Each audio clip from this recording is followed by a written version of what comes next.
الحمد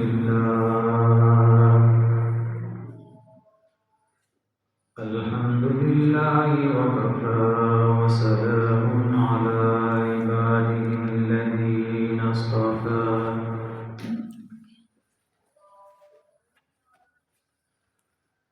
أما بعد فأعوذ بالله من الشيطان الرجيم بسم الله الرحمن الرحيم يا أيها الذين آمنوا كتب عليكم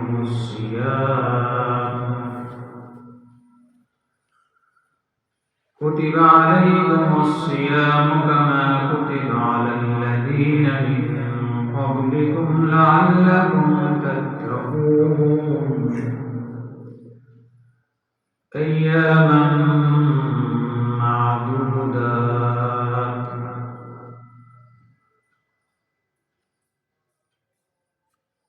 وقال النبي صلى الله عليه وسلم يوما وحضرنا رمضان أتاكم رمضان شهر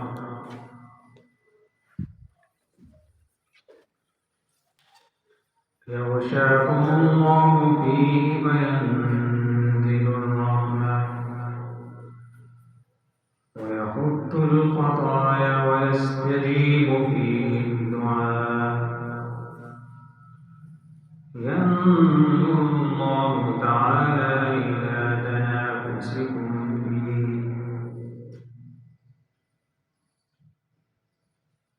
ويباهي بكم ملائكة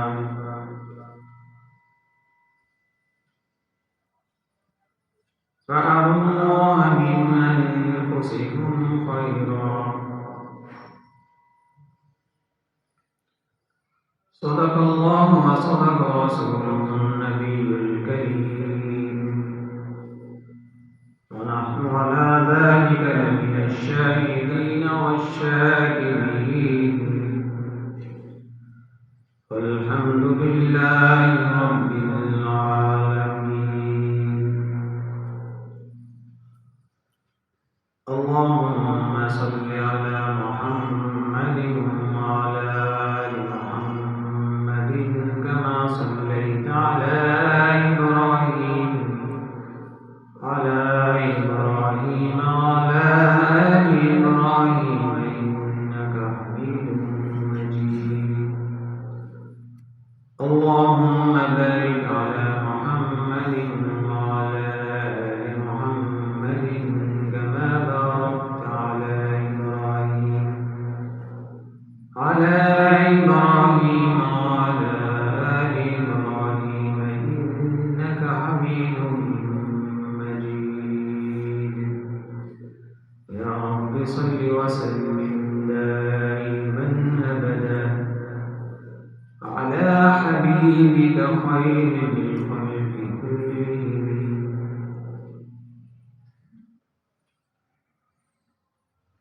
واجب الاحترام حضرات گرامی،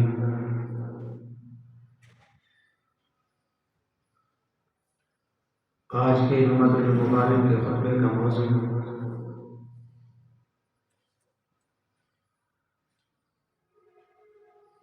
رمضان المبارک کی فضیلت کو بیان کرنا ہے۔ اللہ تعالیٰ نے اپنی لارئیم کتاب یعنی قرآن کریم میں سورۃ البقرہ میں ارشاد فرمایا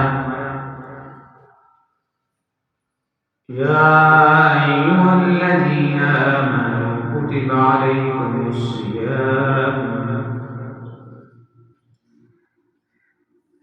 کہ اے ایمان والو، اللہ تعالیٰ نے تمہارے اوپر روزوں کو فرض فرما دیا فرض کر دیا کما کتب علی الذین من قبلکم، ایسے ہی فرض کر دیا کہ جس طرح تم سے پہلے جتنی بھی امتیں گزری ہیں ان کے اوپر بھی روزہ فرض کر دیا، لعلکم تتقون، تاکہ تم اس روزے کی وجہ سے متقی بن جاؤ، پرہیزگار بن جاؤ۔ ایام معدودات، اور یہ روزے کتنے دنوں کے لیے ہوتے ہیں؟ ایام معدودات، یہ گنتی کے چند دن ہیں، چند روز ہیں۔ مفسرین کرام نے فرمایا کہ ایام معدودات سے رمضان المبارک کے مہینے میں روزے 29 ہوں 30 ہوں، یہ مراد ہے کہ اللہ تعالیٰ نے 12 مہینوں میں سے ایک مہینہ جس کو رمضان المبارک کہا جاتا ہے، اس کے اندر مسلمانوں کے اوپر روزے کو فرض کیا ہے۔ جس طرح سارا سال ہم 5 وقت نماز ادا کرتے ہیں، اور اگر کسی کے اوپر مال میں سے زکوٰۃ واجب ہوتی ہے، اس کے اوپر یہ فرض ہے کہ اپنے مال میں سے زکوٰۃ نکالے۔ کسی کے پاس اتنا مال ہے کہ اس کے اوپر حج فرض ہو چکا ہے تو وہ حج کے لیے اللہ کے گھروں میں جائے، یعنی بیت اللہ کا رخ کرے، مقامات مقدسہ میں جائے، حج کی ادائیگی کرے۔ اسی طرح جب رمضان المبارک کا مہینہ آتا ہے تو مسلمانوں کے اوپر روزہ فرض ہو جاتا ہے۔ روزہ کہتے کسے ہیں؟ روزے کا معنی ہے رکنا اور بچنا، یہ روزے کا معنی ہے۔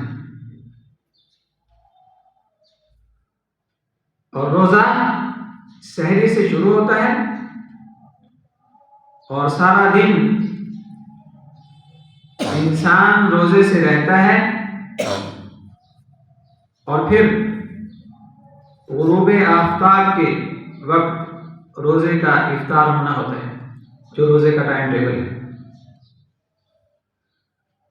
درمیان دن میں روزے رکھنے والے نے کھانا بھی نہیں ہے، پینا بھی نہیں ہے، اور جہاں جہاں شریعت اسلامی نے اس کو منع کیا ہے وہاں سے رکنا ہے۔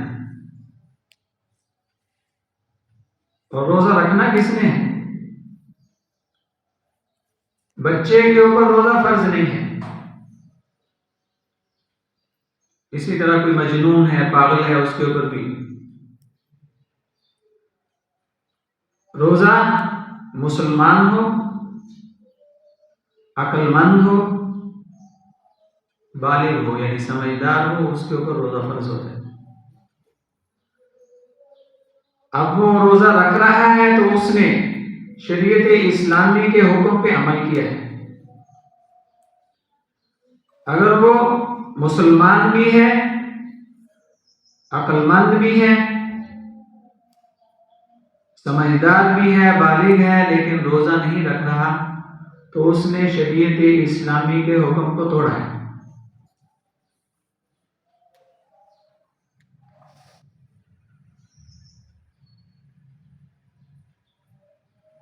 اور فرمایا کہ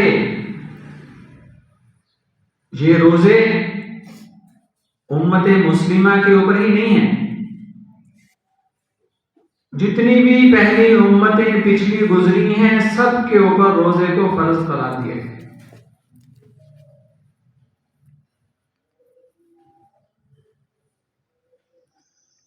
اگرچہ روزہ رکھنا ایک مشقت کا کام ہے، سارا دن روزہ رکھنے کے بعد بھوک لگتی ہے، کھانا نہیں ہے، پیاس لگتی ہے، پینا نہیں ہے، سارا دن صبر کے ساتھ رہتے رہتے صبح سے شام کرنی ہے۔ اگرچہ یہ مشقت کا کام ہے لیکن اس کے اوپر اللہ کا بندے کے لیے فضل بھی بہت ہے، کرم بھی بہت ہے، رحمت بھی بہت ہے کہ انسان نے سارا سال ایسے ہی گزار دیا، نہ فرائض کا پتہ، نہ واجبات کا پتہ، نہ سنتوں کا پتہ، نہ مستحبات کا پتہ، نہ شریعت اسلامی کے اور قوانین کا حکموں کا پتہ، جیسے چاہا، جب چاہا، جہاں چاہا، جو چاہا، جو من میں آیا وہ کر لیا۔ اور پھر رمضان المبارک کا مہینہ آ گیا، پھر بھی یہی چال کہ اب روزہ رکھنا ہے، اچھا بھلا آدمی ہے، صحت مند ہے، لیکن روزہ نہیں رکھا۔ کل میرے سامنے ایک اچھا بھلا آدمی وہ شغل پان نوشی فرما رہا تھا، شغل پان نوشی پریس بازار میں سامنے بیٹھے بڑا سا، اور رونا رو رہا تھا کہ مہنگائی بہت زیادہ ہو گئی، پہلے ہمارے ٹرک کا اتنا بل بنتا تھا، اب اتنا بن رہا ہے۔ تو میرے ذہن میں آیا کہ میں اس کو کہوں کہیں گلے نہ پڑ جائے، میں تو خود روزے سے ہوں۔ تو میں نے وہاں اپنے جو صبر کا دامن ہے اسی کو میں نے تھام لیا۔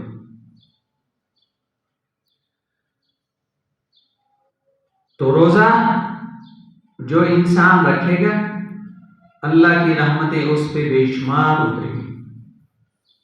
فرمایا کہ رمضان المبارک کا مہینہ ایسا ہے کہ جس کی ایک ایک گھڑی قیمتی ہے،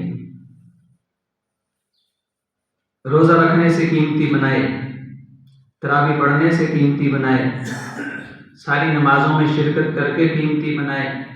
اگر اللہ تعالیٰ نے مال و دولت دے رکھی ہے تو اس کے راستے میں، اس کی راہ میں خرچ کر کے اپنے اعمال نامے میں لکھے۔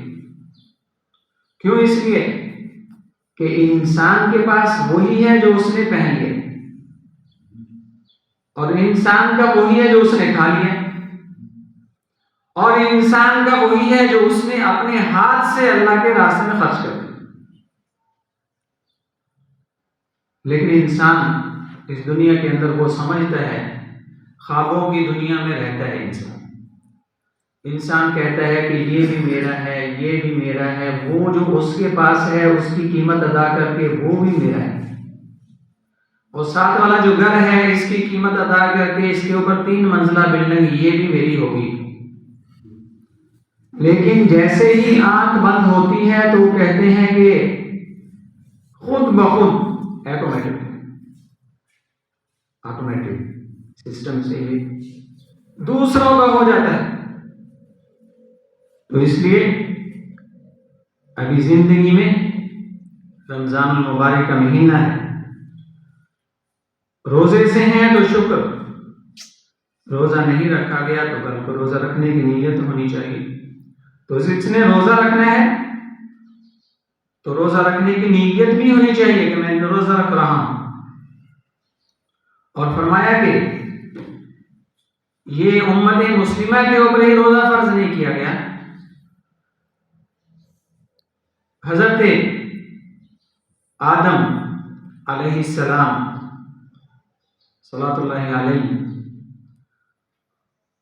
ان کے مبارک دور سے لے کے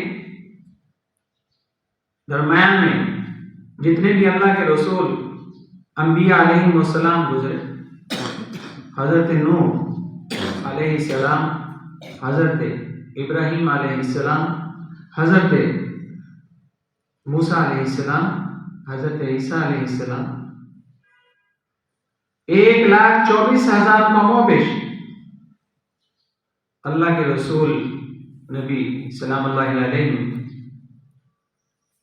آپ صلی اللہ علیہ وسلم سے پہلے جتنی بھی امتیں گزری سب کے اوپر روزے کو فرض قرار دیا اور انہوں نے روزہ رکھا. ہاں کہ امت مسلمہ اور پہلی امتوں کے درمیان یہ بات ضروری طور پر آدمی سوچے کہ جس طرح ہمارے لیے 30 روزے ان کے لیے بھی 30 روزے، جس طرح ہمارے لیے رمضان المبارک کا مہینہ ان کے لیے بھی رمضان المبارک کا مہینہ ہوگا. ایسی بات نہیں ہے، بلکہ وقت کے اندر اختلاف ہو سکتا ہے، ایسا ہوا ہے، لیکن مسلمانوں کے لیے روزوں کا جو مہینہ مقرر ہوا اللہ رب العزت نے نبی کریم صلی اللہ علیہ وسلم کو جو آسمانی تعلیم قرآن کریم اور حدیث نبوی صلی اللہ علیہ وسلم کی مبارک شکل میں عطا فرمائی، اس میں ہمارے سامنے یہ بات آتی ہے کہ رمضان المبارک میں مسلمانوں نے روزہ رکھنا ہے.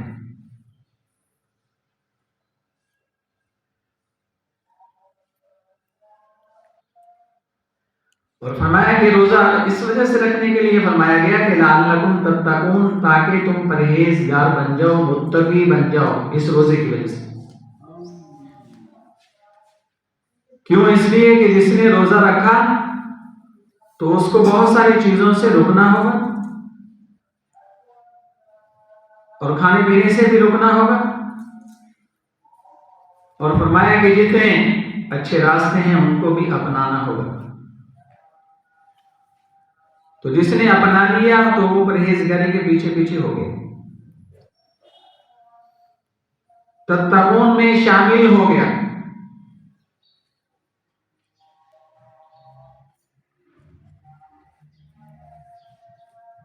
سیرت النبی صلی اللہ علیہ وسلم لکھنے والے معزز حضرات نے اور اسی طرح قرآن کریم کی تفسیر لکھنے والے مفسرین کرام نے اس بات کو لکھا، بیان فرمایا کہ جس طرح آج ہم روزہ رکھ رہے ہیں، جس طرح آج 30 روزوں کا حکم ہے، اسلام کی ابتدا میں اس وقت سے ایسا نہیں ہے، بلکہ اسلام کا جب ابتدائی زمانہ تھا آپ صلی اللہ علیہ وسلم مکہ المکرمہ میں قیام فرماتے، مبارک زندگی وہاں گزر رہی تھی، اللہ تعالیٰ کے احکام کو لوگوں تک پہنچایا جا رہا تھا. اور پھر نبی کریم صلی اللہ علیہ وسلم نے مکہ المکرمہ سے مدینہ المنورہ کی طرف ہجرت فرمائی، اور جب آپ مدینہ المنورہ میں پہنچے، مدینہ المنورہ جس کا پہلا نام یثرب ہے، وہاں پہنچے، پھر اس کا نام یثرب سے مدینہ النبی صلی اللہ علیہ وسلم، سبھی فرماتے ہیں صلی اللہ علیہ وسلم، پھر مدینہ المنورہ پورے عالم کے اندر یہ نام مشہور ہو گیا، اور آج بھی سبحان اللہ مدینہ المنورہ ہی کہا جاتا ہے. اللہ تعالیٰ کی بارگاہ میں دعا ہے، روزے سے ہیں کہ اللہ تعالیٰ جتنے بھی یہاں تشریف رکھتے ہیں سبھی کو اپنی گھروں میں لے جائیں.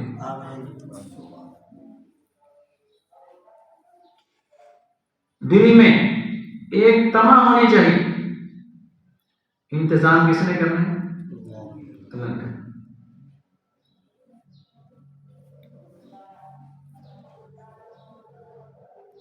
ایک جلسے میں ایک آدمی کے پاس مائک آ گیا، تو اس کو تو دعوت دی گئی تھی کہ جس کے لیے آپ کو مائک کے اوپر دعوت دی ہے وہ آپ کا کام شروع کرے، لیکن اس نے اپنا کام چھوڑ کے یہ کہنا شروع کر دیا وہاں کہ کنے کنے مدینے جانا، کنے کنے مدینے جانا. ایک وہاں بزرگ بیٹھے تھے تو انہوں نے اس سے کہا کہ تم جہاز کھڑا کیتا ہے. مطلب یہ ہے کہ جس کے لیے آپ کو دعوت دی گئی ہے اس کے لیے آپ آئے ہیں اور اپنا کام شروع کریں. لوگ سننے کے لیے بیٹھے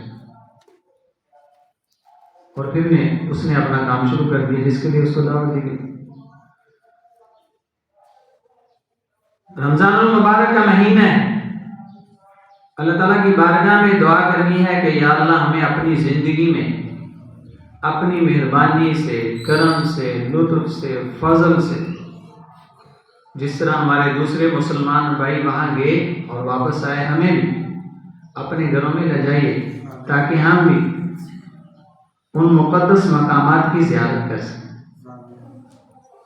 لیکن اللہ تعالیٰ کی بارگاہ میں یہ بھی دعا ہونی چاہیے کہ یا اللہ ہمارا جو سفر ہو تیری بارگاہ میں قبولیت والا.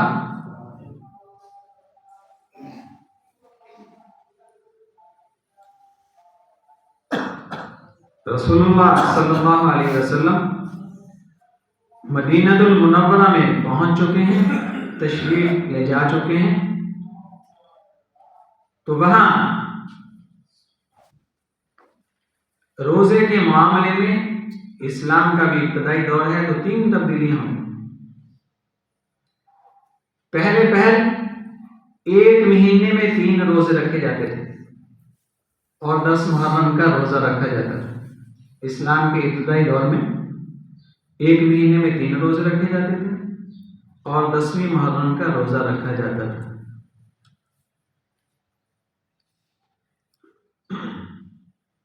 پھر اللہ تعالیٰ نے قرآن پاک میں سورہ بقرہ میں یہ آیت اور یہ حصہ نازل فرمایا جناب رسول اللہ صلی اللہ علیہ وسلم کی ذات اقدس پہ کہ یا ایھا الذین آمنوا کتب علیکم الصیام کما کتب علی الذین من قبلکم لعلکم تتقون، کہ اے ایمان والو تمہارے اوپر روزے فرض کر دیے گئے، کما کتب علی الذین من قبلکم، جس طرح پچھلی امتوں پر فرض کیے گئے ایسے ہی تمہارے اوپر بھی فرض کر دیے گئے، لعلکم تتقون، تاکہ تم پرہیزگار بن جاؤ.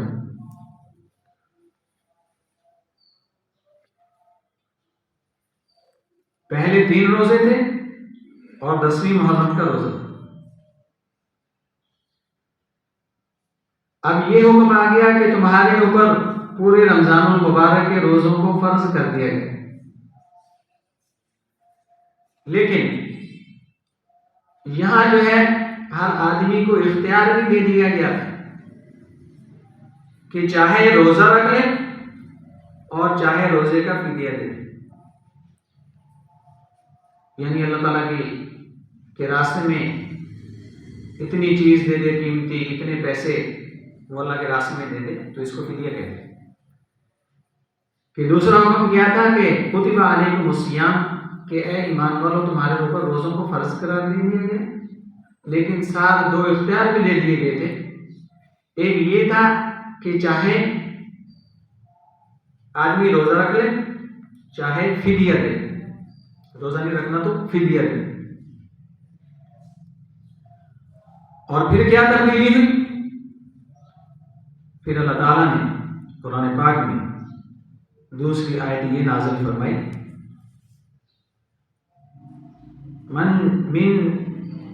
منکم الشہر فمن شہد منکم الشہر. اس میں فرمایا گیا کہ جو آدمی اپنی زندگی میں رمضان المبارک کا مہینہ پالے اور اللہ تعالیٰ نے اس کو صحت دی ہے، طاقت دی ہے، قوت دی ہے، توانا ہے، تندرست ہے، تو ایسے آدمی کو ابھی اختیار نہیں ہے کہ وہ روزہ چھوڑ دے. اس کو چاہیے کہ وہ روزہ رکھے. بیان کے شروع میں یہ بات آئی کہ اگر آدمی مسلمان ہے، عقل مند ہے، سمجھدار بالغ ہے تو اس کے اوپر روزہ فرض ہے. اب اس کو چاہیے کہ روزے کا احترام کرے، شریعت اسلامی کے اس حکم کو مانے، اپنے اعمال نامے کے اندر اس دنیا میں بھی اور آخرت کے لیے بھی اندراج کر لیں.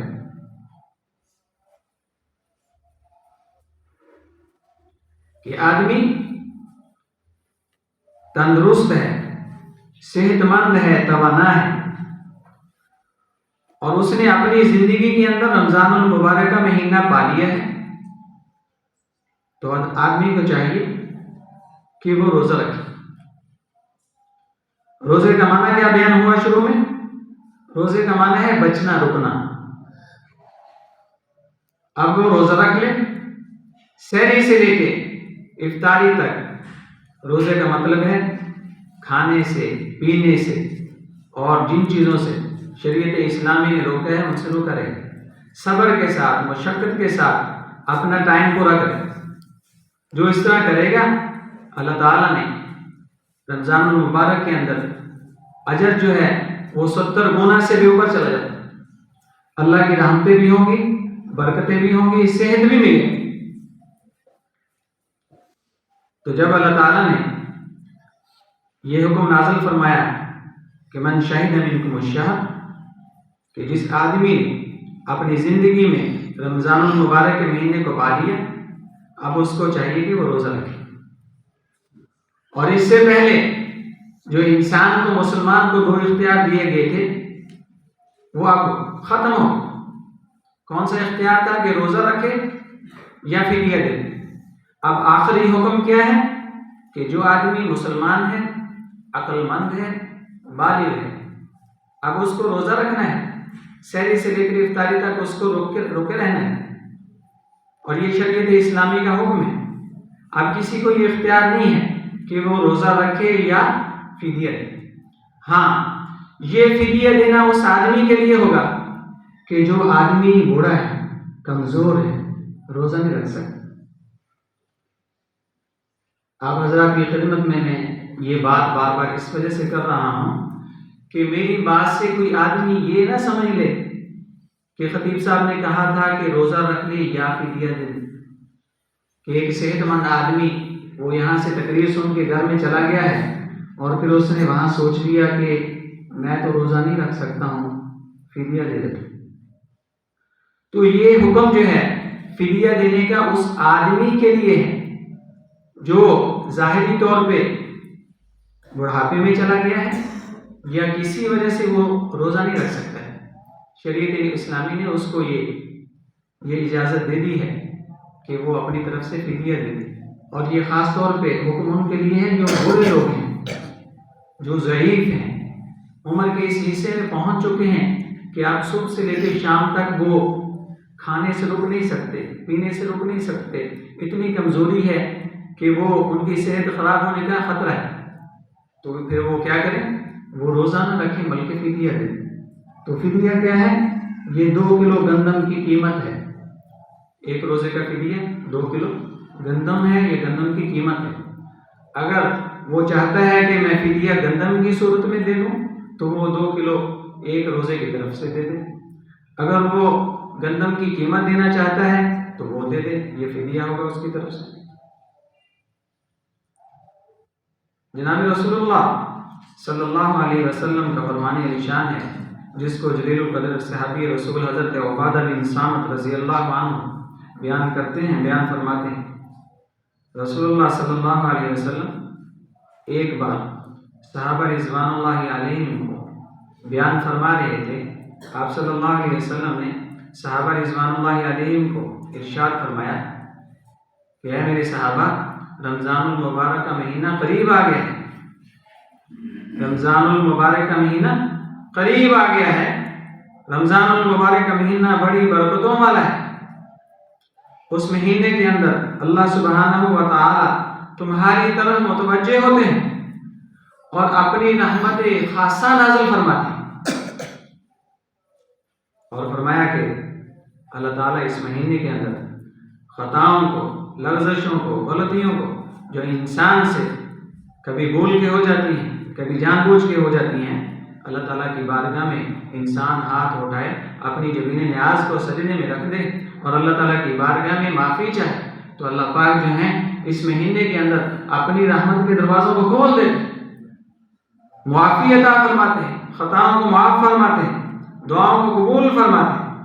اور فرمایا کہ تمہارے تنافس کو دیکھتے ہیں۔ تنافس کسے کہتے ہیں؟ یہ عربی زبان کا لفظ ہے، حدیث مبارک کا لفظ ہے تنافس۔ تنافس کہتے ہیں حرص کرنا، لالچ کرنا۔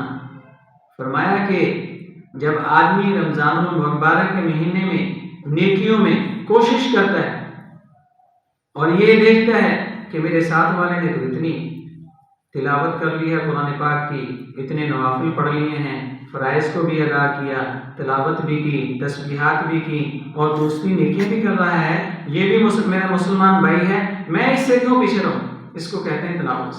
اگر یہ 5 سپارے پڑھ رہا ہے تو میں بھی پڑھوں۔ تو اللہ پاک جو ہے وہ تنافس کو دیکھتے ہیں۔ جب مقابلہ ہوتا ہے نیکیوں کا تو اللہ پاک جو ہے خوش ہوتے ہیں اور اپنے فرشتوں سے بھی فرماتے ہیں کہ اے میرے فرشتوں، دیکھو میرے بندے کس طرح میری نیکیوں میں بڑھ چڑھ کر حصہ لے رہے ہیں۔ اور فرمایا کہ اللہ تعالیٰ جو ہے رمضان المبارک کے مہینے میں جو انسان نیکیاں کرتے ہیں ان پر فخر کرتے ہیں۔ اور آخر میں حدیث پاک میں رسول اللہ صلی اللہ علیہ وسلم نے فرمایا کہ بد نصیب ہے وہ شخص جو اس مہینے میں اللہ کی رحمت سے محروم رہے۔ یہ حدیث پاک کے الفاظ ہیں۔ یہاں فجر کی نماز کے بعد نماز پڑھ کے جیسے ایک ترتیب بنی ہوئی ہے کہ چلے جاتے ہیں، ہم بھی چلے جاتے ہیں، لیکن کچھ لوگ یہاں بیٹھے رہتے ہیں، وہ تلاوت کرتے رہتے ہیں، ان میں سرکاری ملازم بھی ہیں، پرائیویٹ بھی ہیں۔ تو رمضان کے شروع میں میں بھی ان کے ساتھ بیٹھ گیا اپنی تلاوت کے لیے، کیونکہ یہاں میں تراویح میں سنا رہا ہوں الحمدللہ قرآن پاک، اور پیچھے جو ہے اکثریت جو ہے وہ حفاظ کرام کی ہے۔ تو میں نے دیکھا کہ ان لوگوں نے نماز فجر بھی پڑھی، درس حدیث بھی سنا اور پھر جو ہے تلاوت بھی کی۔ تلاوت کے بعد انہوں نے اشراق کے اور پھر چاشت بھی پڑھی اور پھر اس کے بعد بھی وہ تلاوت میں لگے رہے۔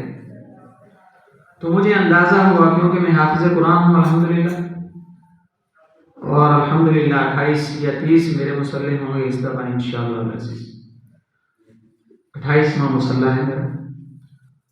تو مجھے اندازہ ہو گیا کہ یہ حضرات کم از کم اس وقت جو ہے 12 سپاروں کی تلاوت کرتے ہیں، 12 سپاروں۔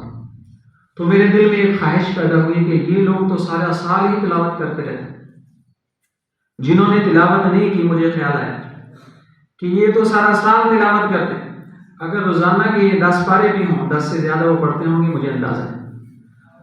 تو ایک سال میں انہوں نے 150 قرآن پاک، 150 سے زیادہ 200 قرآن پاک پڑھ لیا، اور ایک سال میں کم از کم 50 پڑھ لی۔ اور جنہوں نے 50 نہیں پڑھے یا بالکل تلاوت نہیں کی یا کبھی کر لی، تو ان کا سال ایسا ہی چلا گیا۔ اور جنہوں نے تلاوت کی، ان کے اعمال نامے میں اللہ تعالیٰ نے بے شمار نیکیوں کے رمضان شریف میں، اسی وجہ سے سبھی حضرات کے لیے کہ قرآن پاک کی تلاوت جتنا ہو سکے رمضان المبارک میں کی جائے۔ قرآن پاک کا پڑھنا، سننا، دیکھنا، چومنا، سارا کا سارا اجر ثواب ہے، اجر عظیم ہے۔ ثواب کسے کہتے ہیں؟ ہم روزانہ یہ لفظ سنتے رہتے ہیں، ثواب۔ ثواب کا معنی ہے اجر۔ اجر کسے کہتے ہیں؟ رحمت کو۔ رحمت کسے کہتے ہیں؟ اللہ تعالیٰ کی طرف سے ایسی زندگی کا عطا ہونا جس زندگی میں انسان کے لیے پریشانیاں نہ ہوں۔ تو جو آدمی بھی تلاوت کے لیے، دوسری نیکیوں کے لیے اپنا ٹائم لگائیں گے، اللہ تعالیٰ ان کو ایسی زندگیاں نصیب فرما دیں گے کہ جو زندگیاں رحمت والی زندگیاں ہوں اور جن میں پریشانیاں نہیں ہوں۔ یہ ایک ایسی زندگی ہے کہ ساری چیزیں بھی ہیں، پھر بھی ایک کے بعد ایک پریشانی ہے، ایک کے بعد ایک پریشانی ہے۔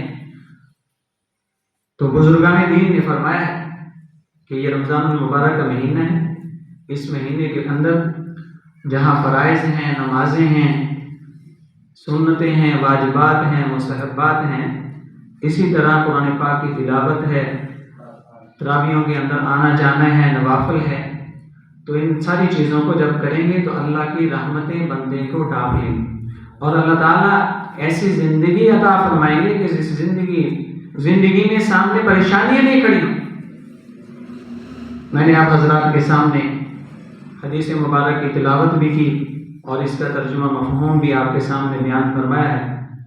اس حدیث کو فضائل اعمال میں لکھا گیا اور یہ فضائل اعمال پوری دنیا میں سب سے زیادہ دنیا کی زبانوں میں اس کا ترجمہ ہوا اور پوری دنیا میں قرآن پاک کے بعد یہ پڑھی جاتی ہے فضائل اعمال۔ اور اس کو کس نے لکھا؟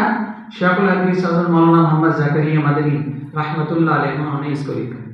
آپ شیخ الحدیث تھے ہندوستان کی سرزمین میں اور انہوں نے دین کا بہت زیادہ کام کیا اور فضائل اعمال میں یہ حدیث لکھی جو میں نے آپ حضرات کے سامنے اس کا ترجمہ کیا اور اس کا مفہوم بھی بیان کیا۔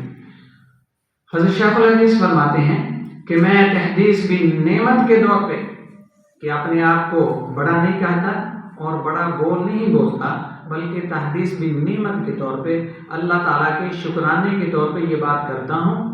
فرمایا کہ میرے گھر میں میری بچیاں وہ گھر کا کام کاج بھی کرتی ہیں اور ساتھ ساتھ تلاوت بھی کرتی ہیں، 15 پارے پڑھ لیتی ہیں۔ سبحان اللہ، کہ 15 پارے کی تلاوت ہو جاتی ہے چلتے پھرتے۔ تو یہ تو ہندوستان میں جو آج سے 100 سال پہلے 70 سال پہلے کے مسلمان ہیں، یہ ان کا حال ہے کہ کام بھی ہو رہے ہیں اور ساتھ ساتھ تلاوت بھی ہو رہی ہے۔ تو اللہ تعالیٰ کی بارگاہ میں دعا التجا ہے کہ اللہ تعالیٰ رمضان المبارک کا یہ مہینہ شروع ہے اور اس کے پہلے 10 دن جو ہے اللہ کی رحمت کے ہیں۔ اللہ تعالیٰ ہم سب کو بار بار اپنے گھروں میں آنے کی جو بیان فرمایا اپنی بارگاہ میں قبول فرمائے، اور آپ سب حضرات کی دل میں جو بھی دعائیں ہیں اللہ تعالیٰ ان کو اپنی بارگاہ میں شرف قبولیت بخشے۔ وآخر دعوانا الحمد للہ رب العالمین۔ سنت